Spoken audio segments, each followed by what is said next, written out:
The Pope arrived in Canada to make an apology, and already some are criticizing it. This is the Great White North Report. I'm in love with the system, never going home. I'm in love. So Pope Francis came over to Canada due to popular demand in order to apologize for the forced assimilation of Indigenous children at residential schools.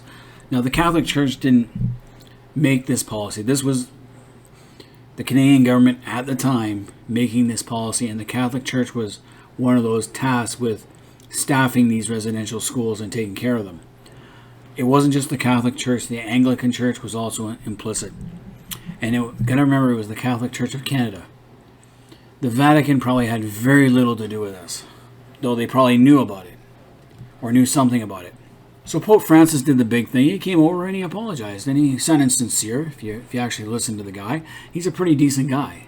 He began what we call a penitential pilgrimage with a heartfelt apology delivered at the site of one of Canada's largest residential schools, which is in Alberta, and then 8 hours later with blessings and songs at a service in the only designated Indigenous church in Canada. We only have one designated Indigenous church in Canada? Did not know that. I thought there were more than that. So he apologizes for members of the Catholic Church who cooperate with Canada's devastating policy of the Indigenous residential schools. So basically it was the Catholic Church of Canada who cooperated with the Canadian government. It wasn't necessarily the Vatican, though I'm sure they were aware of it. So he goes on to say the forced assimilation of the Indigenous peoples into Christian society destroyed their cultures and severed their families and marginalized generations in a way still being felt today. And then he begged forgiveness for the evil committed. So you go through the whole thing. He apologizes completely. Now this could open up a can of worms concerning the same type of thing that happened in Latin America and anywhere else in the world, for that matter. But I applaud him. It was a pretty bold move because other popes had resisted such a move before, and he was the first to do it. This guy is more of a people's pope than the one we had before, that German guy we had who didn't last very long. But of course, then you get some people saying, like Murray Sinclair and Romeo Saganash, who I've never heard of, these clowns, criticized the Pope's apology, and that he didn't acknowledge Catholic Church's leading role in residential schools, says Senator who chaired the Truth and Reconciliation Commission. You know what? To me, Truth and Reconciliation Commission means that's like, that happens in communist countries. When Mao Zedong, Pol Pot, and Ho Chi Minh took control of their countries, they had the same idea. They went through everything. It's a witch hunt, basically, the Truth and Reconciliation Commission. They're going after everyone. Tarnish every name they can find.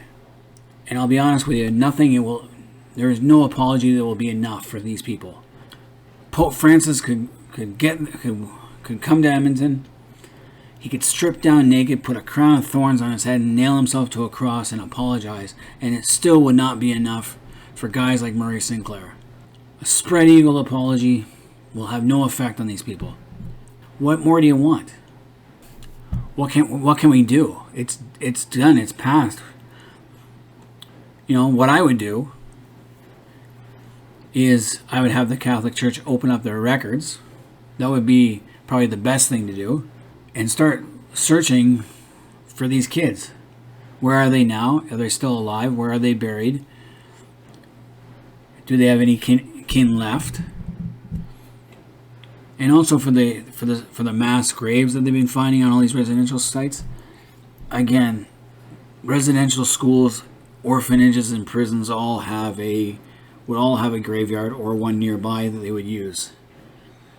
Because remembering the time frame of these schools, and not just the residential schools, the orphanages, the Bernardo boys, 100,000 of them came over to Canada from Britain.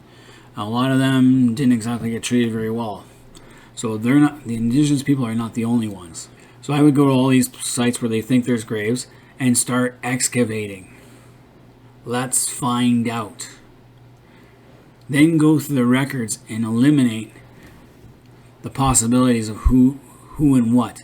And then, when that's all done, for all the graves that we find, let's give them a very proper burial, put a memorial plaque with all their names on, kind of like the Vietnam Wall in Washington, D.C., that kind of idea. So at each residential school, there would be a plaque commemorating those who lost their lives there, as well as in every provincial capital, there would be a monument memorial to them, to the residential school survivors and victims, and then one national one in Ottawa. That would be my idea. Throwing money, giving tons of money to the various tribes and peoples is not the way. It's not the way to do it, because a lot of times greed will take over, or it won't be used properly, and the people that should get it won't get it.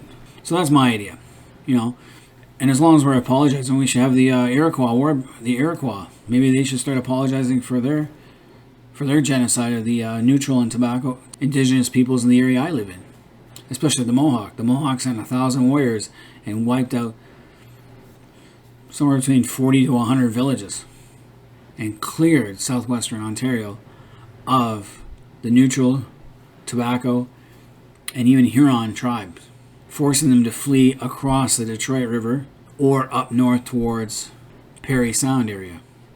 Other tribes did the same thing out west. They would conquer and assimilate or annihilate other competing tribes. It's nothing new in the world. So Pope Francis, they consider has left a deep hole in the acknowledgement of the role of the church. Well, of course, the church was the one that best organized to do these things. The Catholic Church also had orphanages and schools. And not all the priests were all that great. There were some good and some bad. But, it'll never be enough for these people. So anyway, any Canadians out there, let me know what you guys think. Was the Pope's apology enough? Could he have said or done more? Well, and then what are your expectations? Leave comments in the comment section. Until next time, this has been the Great White North Report. I'm in love.